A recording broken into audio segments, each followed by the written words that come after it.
We're currently standing in the kitchen. At this point, there used to be a pantry. Obviously taking that out now, and that's our entryway to the dining room. I've completely, obviously gutted the kitchen, added new cabinets, a large island, panel ready appliances, our dishwasher, everything is panel ready.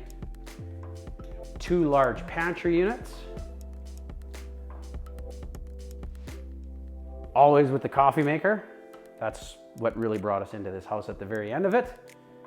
And then out to the beautiful walkout. Another thing I'd like to point out in this kitchen is that we eliminated all uppers in here. A little bit with the older houses, we need to show height, so we got rid of the uppers. And in doing so, we felt like we're gonna lose some cabinet space.